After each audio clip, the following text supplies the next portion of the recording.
It's the Blue Vote Cafe, a little bit of wonkish, a whole lot of fun. I'm David Schellenberg along with Rachel Oikster. We're the co-chairs for Democrats Abroad in Canada's capital region of Ottawa. Hello, Rachel. Hello, David. It is Truth and Reconciliation Day in Canada. In Canada, it is. And it's a big, long, complicated, historical conversation. But one of the things that I do love about this country is we don't always get it right. We don't even often fix things properly, but at least there does seem to be a desire to talk about truth and talk about reconciliation. Actually, fixing problems, no, we still got a long way to go on that. But at least we can have the conversation. No, I think you're right. And in fact, I was listening to the radio this morning, and it's 10 years since the commission that led to the establishment of this day, announced their findings. And the first question I heard was, have we done what we said we would? And the answer was not enough. Nope. Nowhere near enough. But Nope. Yes, at least, we set aside a day to think about it and talk about it and keep the conversation going. Yes. And without spending too much time in it, because that'd be a whole nother podcast episode of that moment in history. Who's with us today, Rachel? Today, our guest in the cafe is TJ Stiles. TJ is a biographer and a historian, and he has won Pulitzer Prizes for history and biography, as well as the National Book Award, and I'm really excited to talk to him. Welcome, TJ. Thank you. It's very good to be here. It's great to have you. So we usually start with our guests who are in the U.S. by asking where you are, and presumably you vote where you live, and also have you ever lived abroad? I have never lived abroad. I was born in Minnesota, lived in New York City for 20 years, and since 2006, I've been in California, and I now live with my wife and family in Berkeley, California. And that's for family reasons. It's not because I'm connected to the university. Ah, understood. I do wonder if people in Berkeley, California feel Minnesota is basically abroad. Yes.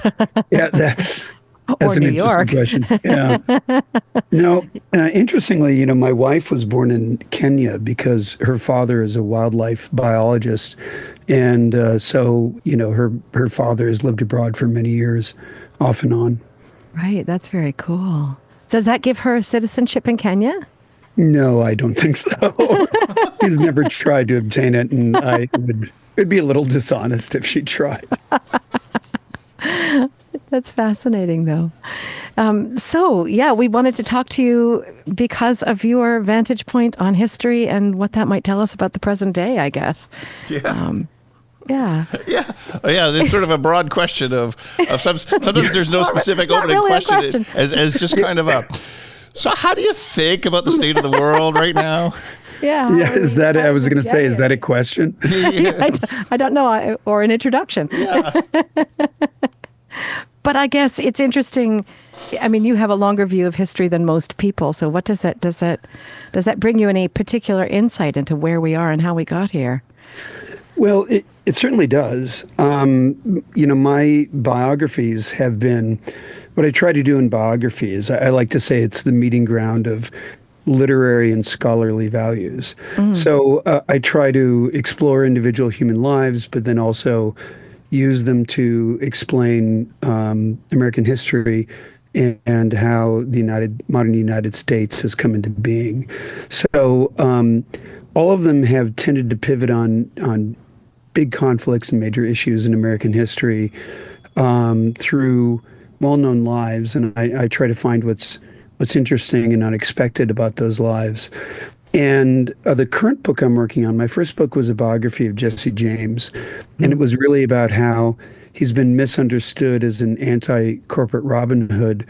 He was actually a Confederate guerrilla who won fame because he opposed Reconstruction.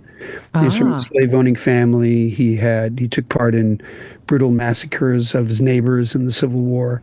Wow. And so his post-Civil War career was all about opposition to this vision of a multiracial democracy. Wow. My second book then, I thought, well, it turned out his life was not about the corporation. So I looked at Cornelius Vanderbilt. And he was as I call it, the first tycoon whose life spanned from George Washington's presidency long enough so that he made deals with John D. Rockefeller personally. And it really tells the story of the rise of the American corporate economy and, everything that's contained in that in a very dramatic and conflict-filled life. And it helps explain not only where our institutions, but a lot of our economic values come from. My third book was a biography of George Armstrong Custer. And I looked at him as a figure on a frontier in time, as the antebellum United States becomes the modern institutional industrial United States. So that includes the dispossession of the indigenous in the West, but also a broad range of things that made the modern United States, from the death of slavery, Reconstruction, the rise of Wall Street. He was involved in all of it. So I'm currently working on Theodore Roosevelt, because no one's ever written a book about him. Really? What? Wow. No, that's a joke. Yeah, that's my big surprise revelation. Wow. He's somebody who's really interesting because his long career up to the presidency, which of course he was the youngest person to be elected president, or rather to take office as president. But his long career was about the remaking of American democracy and the building of institutions of government and ways of thinking about politics that, even though he was a loyal member of his party, went very much against the grain of his party. That's without him being a radical either. He was not a populist. He was not someone, who was fighting the system. He was a reformer who also had an amazing sense of where the sort of center of gravity of politics and of public opinion was. And so it's really fascinating. That's my most immediate departure point, my work on this current biography I'm writing, when I look at what's going on in American politics today, because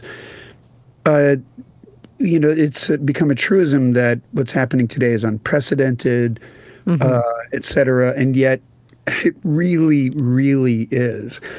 Even a lot of what look like on the surface to be throwbacks to, say, the era of machine politics or corruption, et cetera, in fact, are much worse than that, is much more destructive of American democracy and the Constitution. And that when we look at even things that were wrong in politics before the modern era, there was a logic to them, there was a sense to them that it's a good thing they were overcome, but they were a part of an entire world that made sense of them, as opposed to the personal politics, the personal quest for power, the destruction of institutions that we're seeing at the present time. Right. In the era of Roosevelt, like how different was American politics? Where was left? Where was right? What were the Democrats talking about? What were the Republicans talking about at that point? Well, I mean, that's an interesting question, because a lot of politics after the death of Reconstruction. So, we get up to the Civil War. I'm going to take being a historian, I'm taking your question backwards. Good. So that's why you're here. Going into the Civil War, the political debate had become not about whether slavery was good and bad. It was about the expansion of slavery. And the demand of the Southern extremists, the so-called fire eaters, to expand slavery basically everywhere is what led to the rise of the Republican Party. Right. Oh. Okay. I didn't know that one. Yeah. So Lincoln did not want to, he didn't come into office promising to eliminate slavery. It was the war itself that was started by the Confederates that led to that development. He wanted to stop the spread of slavery rather than allow this kind of more radical vision of slavery everywhere from going forward. Wow. So the war itself led to this big experiment in what the federal government could do, because it had to do a lot. And old ideas of the Whigs got mixed with the new imperatives of the death of slavery and the federal government having to step in many ways there. The Whigs were a political party? Yeah, that's right. Yeah, the Democratic Party has been around since the time of Andrew Jackson's, around the 1830s. But the original opposition party to it were the Whigs, who were kind of the descendants of the old Federalists. Mm-hmm. And you can't make too neat of an equation between politics at that time and today. Mm-hmm. We could do a whole podcast on why that's so. So let's just leave that aside. But they had ideals about developing the economy, et cetera, and using government to do that in ways that strike us as a little odd, but fit with the time. So some of those ideas came out, for example, in the Transcontinental Railroad, other steps that the federal government took to expand and develop the United States, but also the need to protect the formerly enslaved people in the South who were organizing, were demanding rights, who were insisting on their equal dignity, and then met a backlash from the former Confederates. That led to the making of a new constitution that guarantees individual rights, at least on paper, and that empowered the federal government to act at the individual and local level. So during Reconstruction, you had this effort by the federal government to enforce civil rights, and you had black voters and you had black office holders in the South. Now, not in all southern states, but for example, Mississippi and South Carolina were black majority states. Right. They had black U.S. senators, they had black congressmen, and that all came to a crashing halt over several years, I should say. Maybe not crashing, but it certainly came to a halt with this violence. Pardon me, my voice is a little rough today. Yep. With this violence that flared up in the South, and that finally the Republicans in the North decided they were tired of constantly fighting the white South, and there was a tacit agreement that they would abandon efforts to enforce Reconstruction, and that the South would also not be contesting national leadership. This led to a period in which there was still black political organizing, black officials being elected, but it was getting more and more suppressed and finally culminated in formal Jim Crow laws that made it almost impossible for black people to vote and led to legal segregation, et cetera. So during the period when that's happening, it's post-1877, politics became really about, the struggle to maintain power. With the solid white South, with black voters no longer having a say at the polls, by and large. Yeah. So after the death of Reconstruction in 1877, of course, historians are always arguing about that too, party politics became very much about this struggle for power at the national level and factional infighting at the state level. So this is where we see the rise of machine politics. And machine politics, a machine is really basically an organization, usually within a party, to control the party and then the state and then ultimately the national level. But it was a way of organizing factions. So Tammany Hall, for example, is famously the urban democratic machine. It was actually always in competition with other democratic organizations in New York City. There was Mozart Hall, there was the County Democracy, there were these other democratic organizations.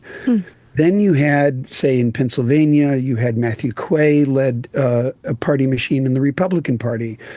In New York, you had a machine led by Roscoe Conkling and later this fellow Thomas C. Platt. And it was based not in major cities, but in smaller towns and regional cities in New York State. And it was a machine, and what they did to control politics was they built up their supporters through patronage jobs, government jobs that they could hand out, and that, a lower level person in the party would get a certain number of jobs that they could hand out. And there was a lot of corruption. For example, office holders who were appointed at either the state or the federal level were expected to kick back a part of their salary to the party. Right. And so the machine was this operation to build up and sustain the party at a time when politics was very narrowly divided. It's actually very similar to what's happening now, where national elections and congressional elections would go back and forth with every 4-year cycle. You would see a shift and it would go in the opposite direction. So this desire to control politics and to control your own party through machines really dominated politics before the turn of the century. Well, Well, I just wanted to say that, we think of, for example, the president having all of these patronage jobs they could hand out. The president appointed every federal office holder up to a certain point, which I can talk about later. But what actually happened is that members of Congress controlled the federal appointments in their districts, and then they used that to build up support for re-election. So a lot of political activity was not about policy. It was about organization and factional fighting.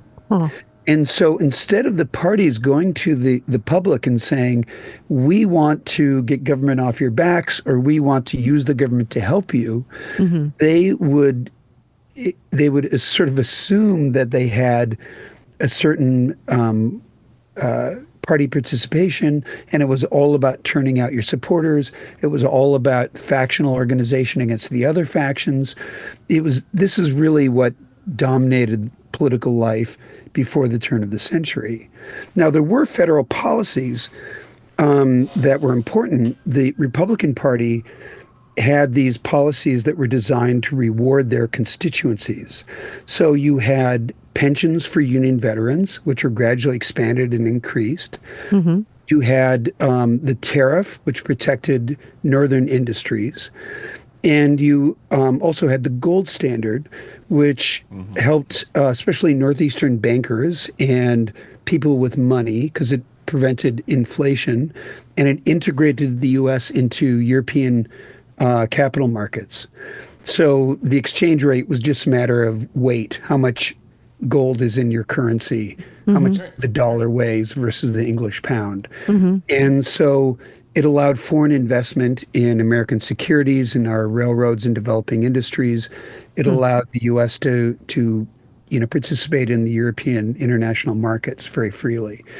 Again, these things, I have no sympathy for a lot of white Southern politics at the time, but they actually shifted resources, money from rural areas in the South toward these Republican constituencies. Now, the Democratic policies were heavily organized around, yes, they opposed the tariff, but they were heavily organized around white supremacy. And so Grover Cleveland, of course, famously until now, the only non-consecutive two-term president before Trump, he appointed a lot of Southern office holders who immediately fired all of the black civil service employees and did a lot to enforce white supremacy within the federal government. So that was kind of the balance. Theodore Roosevelt comes along after civil service reform is put into place, and it's very slowly developed. And a lot of his life before the presidency, before he became governor of New York, actually in 1899, was about reforming the structure of government and the structure of politics. So he was a big civil service reform advocate, which sounds so boring now, except for Trump has shown us why it's so important, that you have people who actually get their jobs for workaday federal work based on merit, not on which party they supported. People who can build careers in the federal government. Merit and thus administrative capacity, the ability to do more, is a lot of what Theodore Roosevelt's life is about politically before he becomes president. So then he went from being a president who helped to make government more honest and also more capable to then saying, okay, now what do we do with it? But what we're seeing now is someone who has come in and ripped up all of these institutional reforms.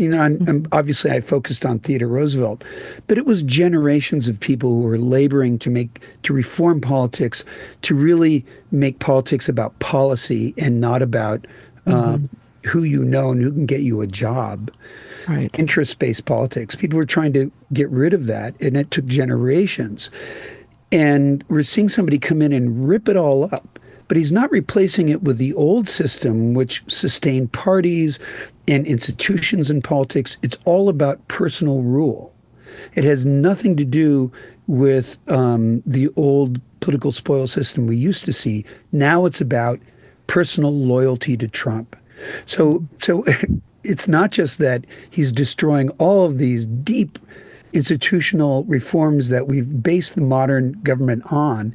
It's that he's not even going back to what we had before that, which at least made sense at the time. Yeah. It's something completely new.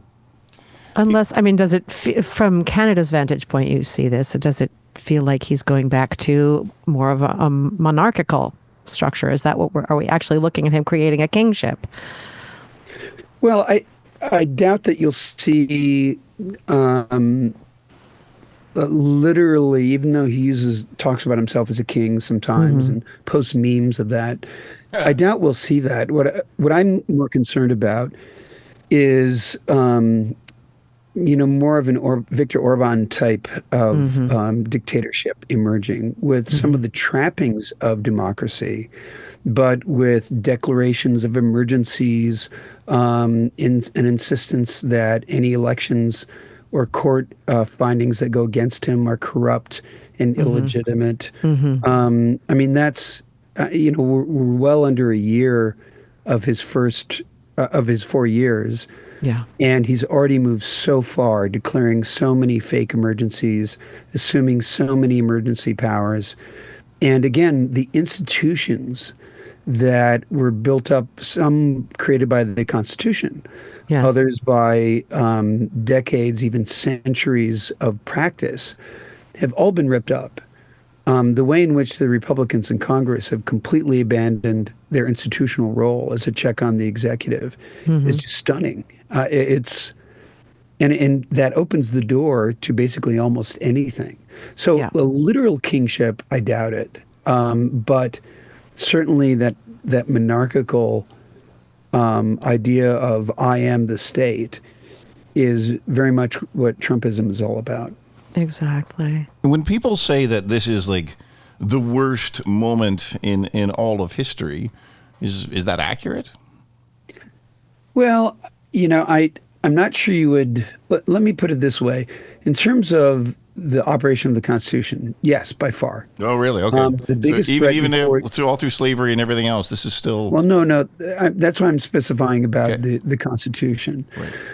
The biggest challenge, of course, the worst moment would have been the Civil War. Again, just speaking in terms of the Constitution. And yet, in the Civil War, with as big of a challenge as we saw to the Constitution, with one section of the country deciding to take its marbles and go home because it lost a presidential election. The rest of the country, most of the Democrats included, rallied behind Lincoln and fought to defeat this rebellion against the Constitution. So as bad as the Civil War was, again, just in terms of the challenge to the Constitution, it prompted an opposite movement, a rallying around the Constitution and around the federal government. And I saw that in my biography on Custer, who was pro-slavery, who was deeply opposed to Reconstruction, who was the aide to General McClellan, the notoriously super conservative Union general. But he very much wanted to win. He wanted to defeat the Confederacy. And you saw that across most of the Democratic Party. Now, in terms of life, if you're black in the United States, then no, this is not as bad as slavery. Slavery is so appallingly horrible. Basically, if people are not selling off your children without your permission, or even with your permission, but people are not selling off your children, then no, it's not as bad as slavery. Native people, this is another side of Theodore Roosevelt I talk about. As a historian, he celebrated the conquest of Native people. And as a policymaker, he favored appropriately for today, he favored the creation of boarding schools and the destruction of, he came to respect Native people. He had no respect for Native peoples. Yeah. So what made them distinct and separate, their group identities, their group rights, their sovereignty, their linguistic and cultural autonomy, he completely disrespected. Again, made him mainstream at the time, but he was a spokesman for this view. And so, yeah, if you were a Native, then no, it was not. This is not as bad as that. However, within the context of recent decades, a lot of what Trump is doing is rolling back and taking a direct assault on all the steps that have been made to recognize the sovereignty and the rights and needs of tribal nations, to try to promote the place of non-white peoples in the U.S. The so-called DEI assault that Trump is leading is a direct assault on all of that. I mean, just today, as I'm speaking, Trump and Hegseth spoke to the assembled military brass of the United States and launched into an attack on diversity. He fired a lot rambled into. I'm sorry? Well, it's like he rambled into it. I was watching the presentation as well. Well, yeah, Hegseth led just a vicious attack, right, on basically everything that's good and decent about it, the American military and past policies. And Trump, rambled along in just stunning display of ignorance and vanity. So in terms of recent decades, yes, even for non-white people in the U.S., it's the worst it's been. Of course, historically, it's been a lot worse. Right. And everything that's happening right now, including what you're saying today, I mean, is this stuff that's going to be easy to undo, assuming that Trump is not there forever and politics will shift the other way, or is this going to be some lasting damage on the United States and the world? Well, I have to say, speaking first as a citizen of the United States, you have to take one step at a time. You do what you can, as much as you can, and you do what's possible first to make what seems impossible possible later. So I think the first steps let's imagine a world post-Trump.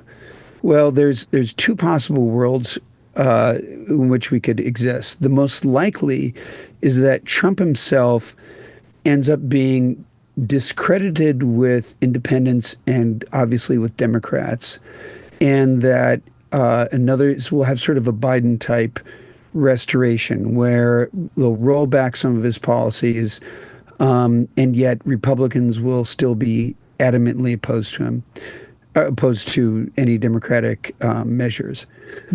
The other possibility is that Trump's policies managed to finally overcome the resilience of the U.S. economy, which is amazingly resilient in the face of his full-scale assault on the economic and social health of this country, not to mention the political health.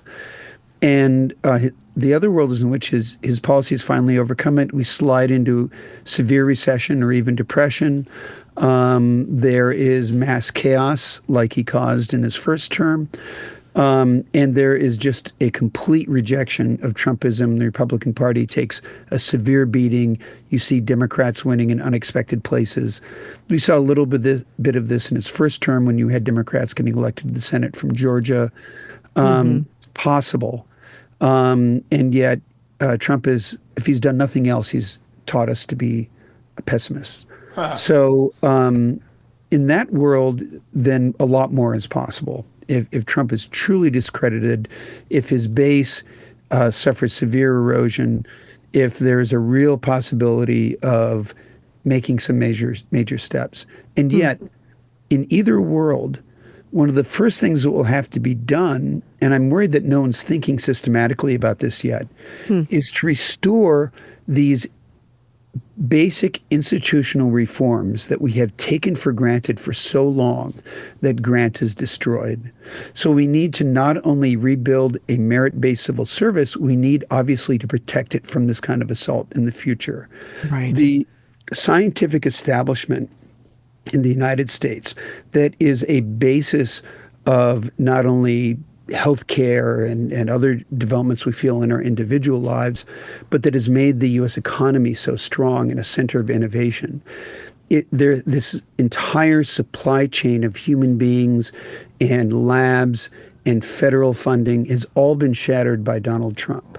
Yeah. That will have to be rebuilt, refunded, and that is new funding added, and have to be protected against future assaults. Yeah. Basic administrative capacity, like the Weather Service, like the Federal Emergency Management Agency, all of these fundamental functions of government that we took for granted because they worked well.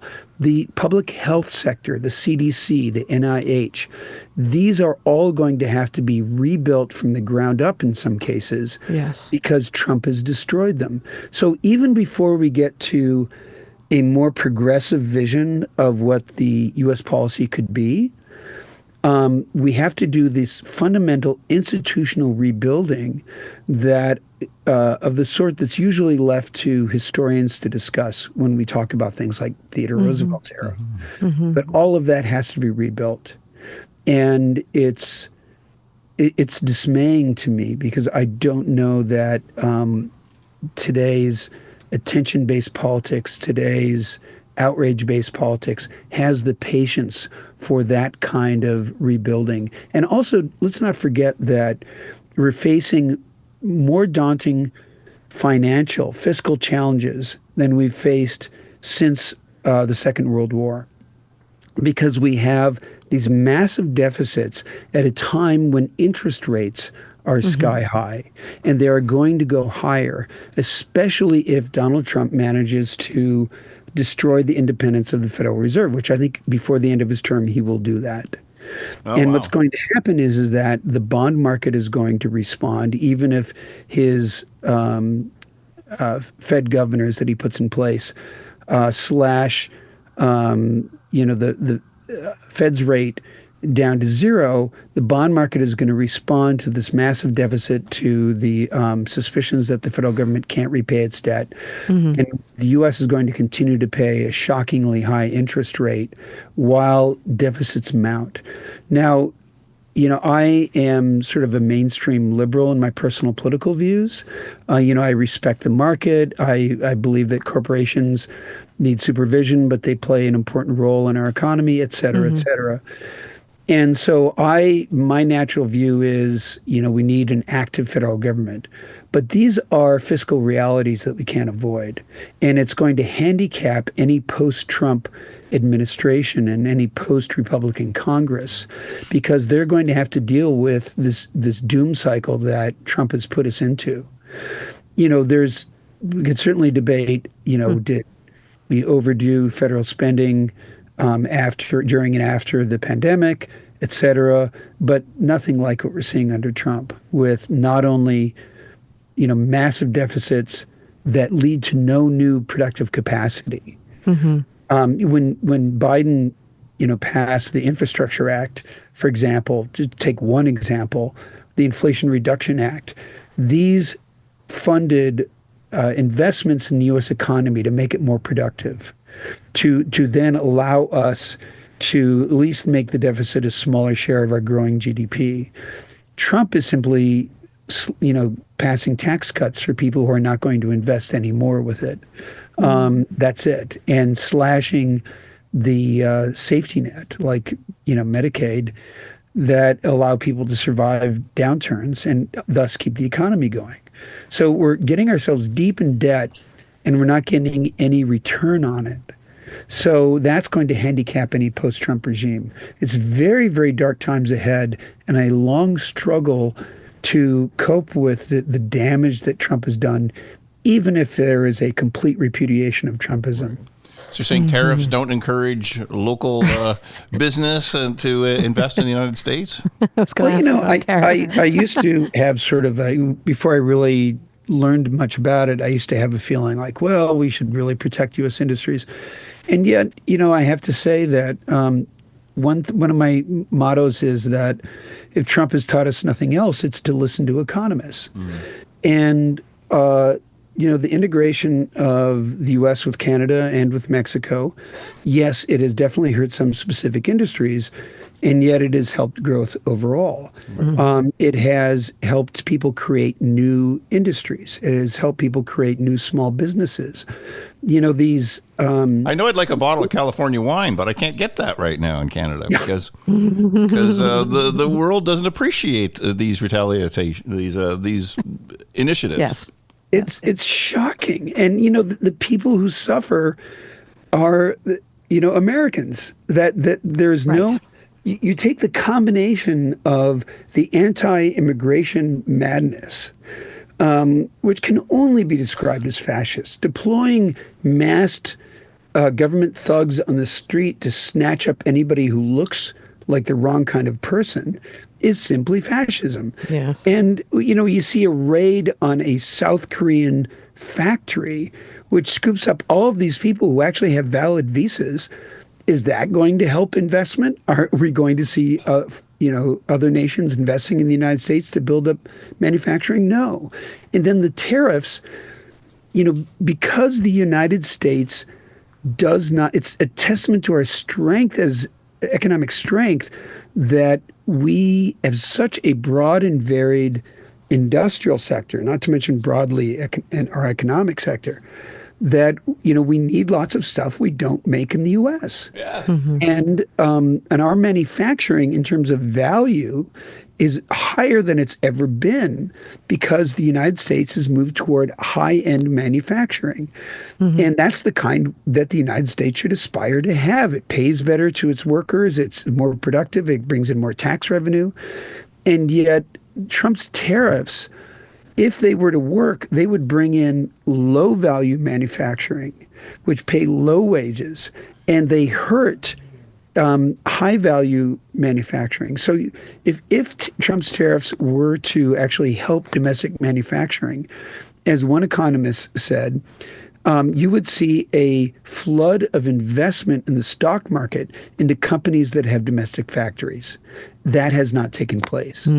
Not to mention the fact that you would see groundbreaking on factories all over the place. Instead, what we're seeing is that people don't want to build factories because not only is federal tariff policy punitive, it's random, and it also affects inputs, things that factories need to build the factories, let alone to build what they manufacture inside those factories.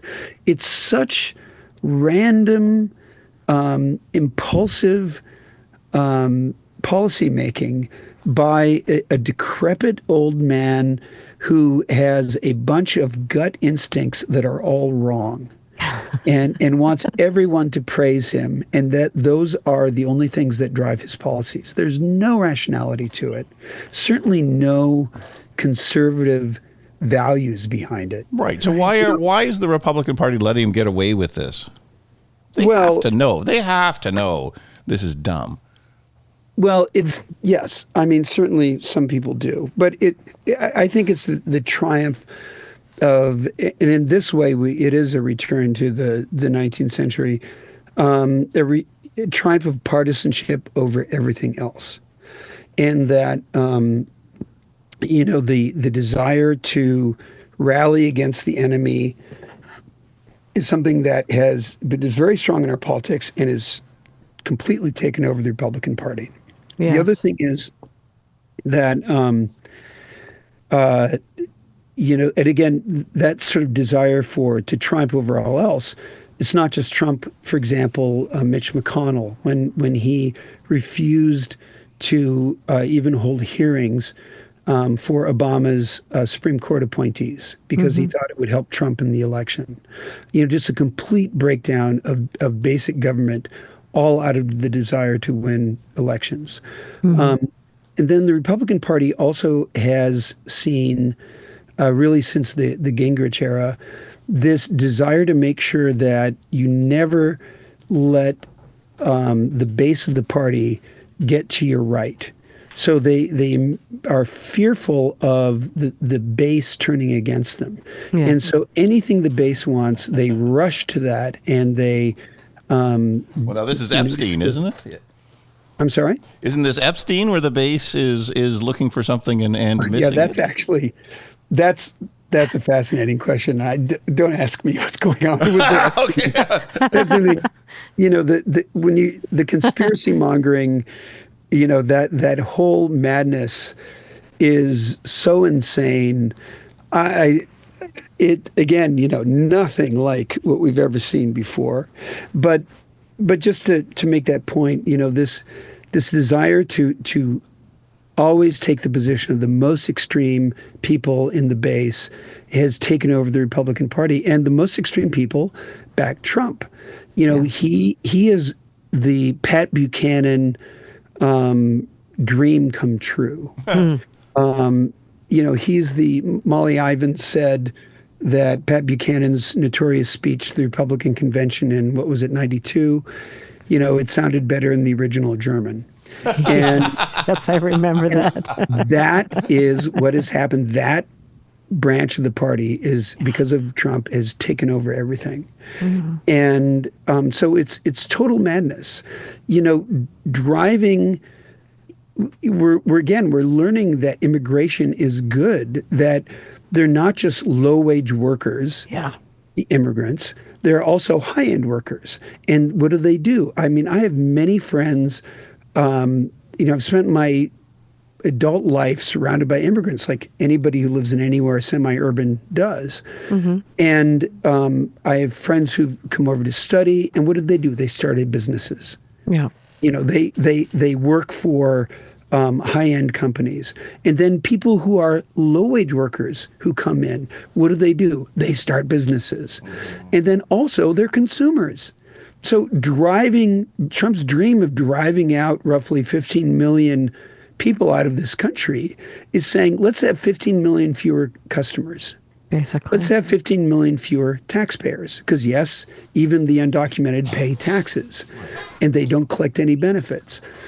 This idea that they're all a dead weight on the economy is obviously madness, and we're seeing that play out. Yeah. That's why I think, the possibility is that Trump's policies will finally overcome the resilience of the American economy, and we'll see the whole thing collapse. But he's married to an immigrant. Like, doesn't he understand? She's an exception. Yeah, I think his ego is a more powerful force than reality. I think that's one thing we've seen. Yeah. And that his conviction that his own gut instincts, his mother is an immigrant, his grandparents were immigrants. He's married. Of his 3 wives, 2 of them were immigrants. This idea that that reality will somehow break through with him has just never been proven to be the case. It's always his fantasy of what things are. And again, we never, even Ronald Reagan, his famous, speech he gave about the Iran-Contra controversy, where he said in his mind, they weren't doing anything illegal. They were shocked to discover that actually they were. But at least he did discover that they were doing something illegal. Yes. Even Ronald Reagan, with his fairy tales that he would spin out, was capable of recognizing reality. He actually rolled back a lot of his own tax cuts because it was inflating the deficit so much. But with Trump, his imagined world, the Emperor's New Clothes is the urtext of Donald Trump's administrations. Yes. And except there's no little boy saying you're naked. It's just Donald Trump wandering around naked all the time and everybody bowing down and saying how cool his clothes are. That is the administration, the Republican Party. Yeah, and he's surrounded by people who are doing that all the time. I think that's all he hears is how wonderful he is and how great his policies are. So reality is already challenged with breaking through that. Where's the Republican Party, the grown-ups in the room to say that this is wrong? Well, again, between Trump's vindictiveness, his willingness to use power in a way that no party official has ever used before. I'm reminded of when I was working on Cornelius Vanderbilt. The middle part of his career, before he became a railroad tycoon, he became a ocean-going steamship tycoon. He ran one of the first transcontinental businesses in America, running steamships to California by way of Central America, and and steamships to Europe. And he ran against, he's been a conservative icon because he ran against federally subsidized lines. Mm-hmm. And when, I forget which president it was, I should know this off the top of my head, but one of the pre-Civil War antebellum presidents vetoed one of the subsidy bills. Mm-hmm. And in Congress, they were outraged. They were talking about impeachment or a revolution because he vetoed a bill. That's just a sign of how, presidential power used to be constrained by a sense of the president as a cautious and careful steward of the laws passed by Congress. Right. And like I said when I was talking about the patronage system, the president allowed members of Congress to actually pick the appointees for their district. And this idea of the presidency as Donald Trump sees it, as all-powerful, yes, is a wild anomaly. Even with the growth of the so-called imperial presidency, still it is a wild anomaly in American history. So with your the knowledge, Republican Party is terrified that he's the Republican office holders are either complete believers in anything Trump says in the Trumpist vision of the world, like Mark Wayne Mullen, or they're terrified. And like Lisa Murkowski has said. Yes. So it's one or the other. They're terrified of their base. They're terrified of Trump. They're terrified of a January 6th crowd coming for them. They've given up their role as a party, and they are simply a court. Mm-hmm.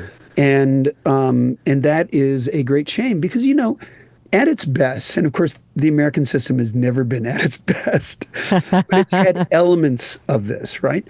At its best, a party system like ours, in a party system like ours, the two parties represent an emphasis on different parts of a shared spectrum of values. Mm-hmm. So again, this outs me as sort of a centrist liberal, but traditional conservative values of my father was an Eisenhower Republican, and he said. Mm-hmm.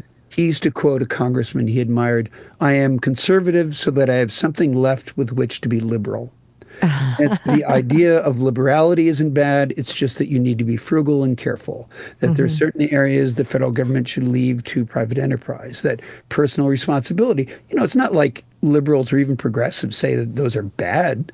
It's just that, our definition of being a good steward of the government is different because we think the government should go out and do what the market can't and to make the market work better. Mm-hmm. And then, of course, you have even more progressive visions than that. But, to a great extent, the sort of basic principles of the two parties weren't completely opposed. They were an emphasis on different parts of a shared spectrum of values. But what we have now is with it's been growing increasingly true, but with Trump, it's completely true now, that you have a vision of government and politics, which is just anathema to anyone else, that doesn't tolerate political competition, that doesn't tolerate anyone challenging the leader. And, that's not Republican politics, that is fascism.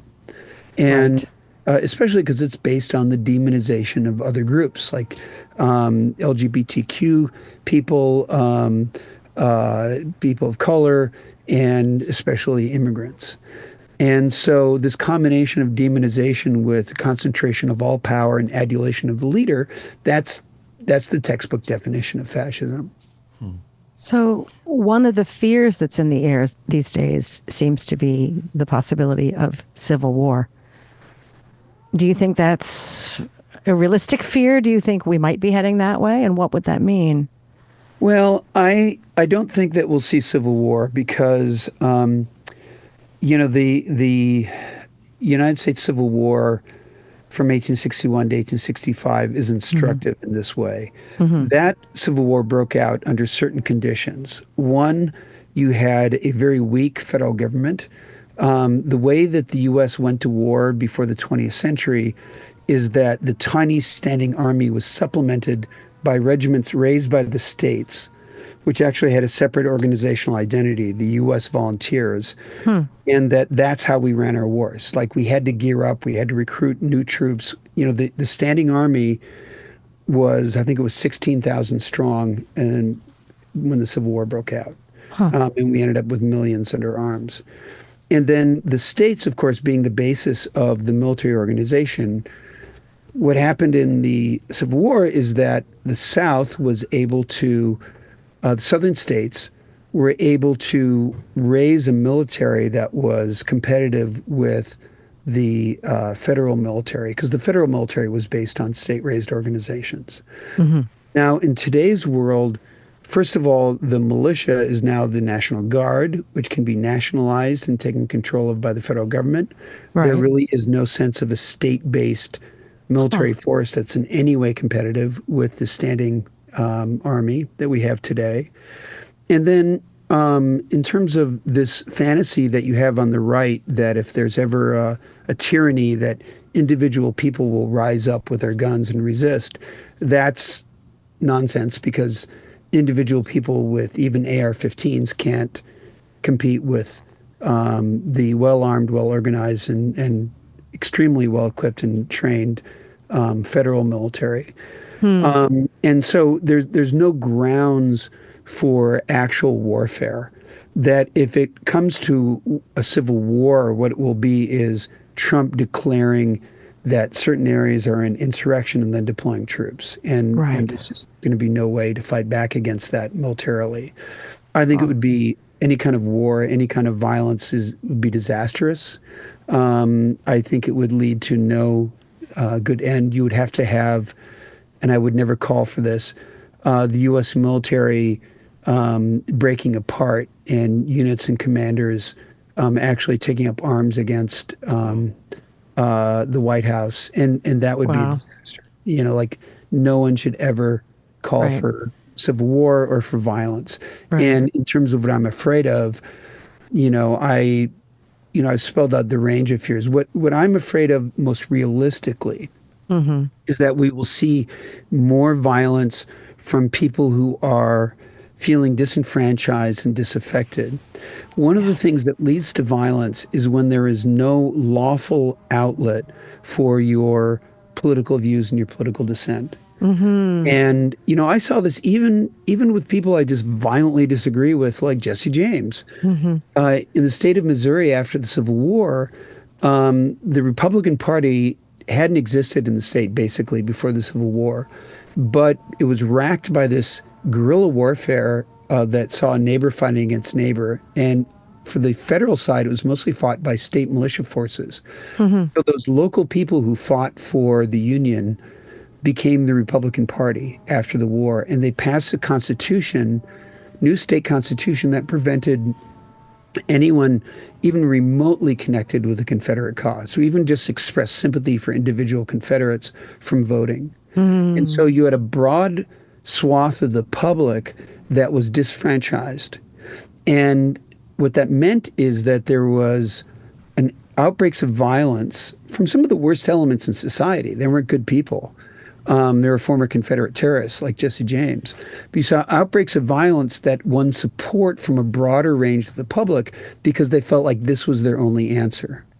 And what I fear today is that Donald Trump, with all his efforts to suppress Democratic options for going to the ballot box and winning elections, what I'm afraid of is that individuals will feel disfranchised. They'll feel there is no way for them to express their opposition lawfully and through the political system. And that you will see people then engaging in individual acts of violence. Right. I think that the biggest threat in terms of encouraging violence from individuals on the left. I don't think the organized left in any way supports violence or ever will. Right. I don't think that anything close to the Democratic Party will ever support violence. Right. But I worry that some individuals will be encouraged to violence not by the people Trump is blaming, left-wing institutions or progressive politicians, but rather by Trump himself with his efforts to prevent any lawful political opposition to himself, and that there will be individuals who will feel disfranchised and will turn to violence. Now, again, that would be horrific. It should be avoided. People who engage in violence should be stopped, and violence should be punished. So I want to be totally crystal clear about that. I'm talking about my fears. Yeah. And again, I think that one of the results of preventing people from lawfully expressing their political opposition and also having a hope of eventually having sway in politics through election. When you suppress that, then some individuals are going to feel like there's the only option is violence. And that has to be avoided at all costs. And one of the reasons why it's so important for us to fight for free and fair elections and for the results of those elections to be honored. Yeah. I mean, really, there's nothing more to say after that. That's absolutely central. Off topic, but one last question before we go to put a smile on people who are listening. In your opinion, as a historian, leaving politics and left and the right out of it, does the White House need a ballroom? Oh, that is hilarious. I love that you asked that question. I wouldn't care if it was a crying need that every president desperately wanted. I wouldn't want Donald Trump to be the one to carry it out. I mean, just think of all the Home Depots they're going to have to empty in order to decorate it, Yes, but with what workers? They've already emptied the Home Depot of the employees. Didn't Roosevelt need a ballroom? I mean, hasn't there been events over the years where, didn't we need some space? Or a concrete pad instead of a rose garden? He's just so, this is by far the least important aspect of him. He's just so damn tacky. It's just basically he's the Midas of crap, and that anything he touches turns to crap, and it doesn't matter what it is. He's just, there's a lot of fans of the musician he's played at rallies who have sadly had to put those albums away and never listen to them again. Anything that he likes, he just ruins. And his taste is awful. His understanding of history is just abysmal. I mean, take for example, he keeps saying that that it was wonderful. We used to run the federal government on tariffs, and then for some reason everyone went nuts. And one day in 1913 we had the income tax. But it's just, okay. Let's leave aside the fact the federal government didn't do a tenth of what it did, before 1913 as it does now. The reason that we got an income tax in 1913 is because we had one in the Civil War that worked really well. We set it aside. We got rid of it for a while. Then Congress passed another one in, I think it was 1894. I have the exact date wrong. The next year, 1895, the Supreme Court ruled it unconstitutional. People kept fighting for it. The amendment that allowed the income tax was passed under Theodore Roosevelt with Republican and Democratic support. Then it was ratified by all the states. In other words, the tariff era, those people who lived with the tariff, they decided we needed the income tax because they actually lived with tariffs as the only source of federal income, or the main source. That's why we have it. It wasn't that we all went nuts one day in 1930. We don't like these anymore.